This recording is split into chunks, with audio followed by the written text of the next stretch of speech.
Practical Machine Learning with TensorFlow 2 and Scikit-Learn. I'm your host Samuel Holt, and I have several years of experience with Scikit-Learn and TensorFlow in practice. I hold a Master's of Engineering from Oxford University in Machine Learning and Software Engineering. I worked in multiple machine learning research labs, in consulting, for large companies, and also ran my own machine learning-based startups. I'm also a machine learning teacher, teaching it to companies in classroom settings and also MBA courses as well. Course overview. Covering what we'll learn in this course. In section 1, we'll see an introduction and course overview, how to install the Anaconda distribution and install TensorFlow 2. In section 2, machine learning fundamentals, we'll start with the introduction to Scikit-Learn and we'll build up the key machine learning concepts. We'll cover overfitting, regularization, and probability rules. In section 3, we'll look at supervised learning in Scikit-Learn for classification and regression, looking at models such as the k-nearest neighbors and optimizing models' hyperparameters, decision trees, and how we can use ensembles of models in practice through boosting and averaging ensembles. In section 4, we'll look at unsupervised learning in Scikit-Learn, how we can use clustering approaches, Gaussian mixture models, decomposing our dataset with singular value decomposition methods, and learning manifolds within our dataset.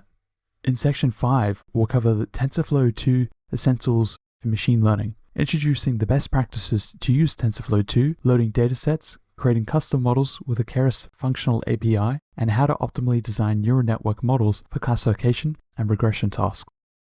In section 6, apply deep learning for computer vision tasks, we'll cover how to use convolutional neural networks and construct them model classification and segmentation, delving into how to use autoencoders, generative adversarial networks, transfer learning, and style transfer in practice. In section 7, performing natural language processing and sequential data, constructing a text pipeline using word embeddings to create a text classifier. We'll look at how we can use recurrent neural networks, long short-term memory networks with bidirectional wrappers and time series forecasting, covering how to use WaveNet. In section 8, we'll look at applied sequence and transform models for text. We'll create a language model, we'll create a machine translation model, translate from Spanish to English, and we'll show how we can use sequence models, particularly how we can use transformers and text classification in practice with transfer learning. In section 9, we'll look at working with reinforcement learning in practice, covering reinforcement learning problem of Markov decision processes, how to train a deep Q network in TensorFlow TF agents framework, policy optimization, and how we can create and use AlphaZero. The prerequisites for this course are prior programming knowledge in Python and familiarity with pandas and NumPy concepts.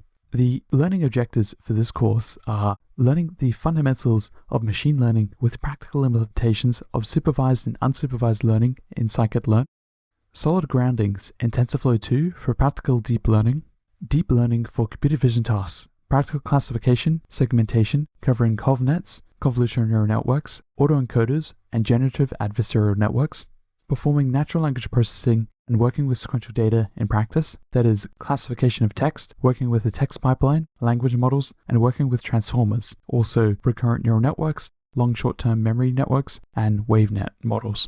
We'll look at working with reinforcement learning, such as working with Markov decision processes, the TF agents framework, deep Q networks, policy optimization, and making our own AlphaZero.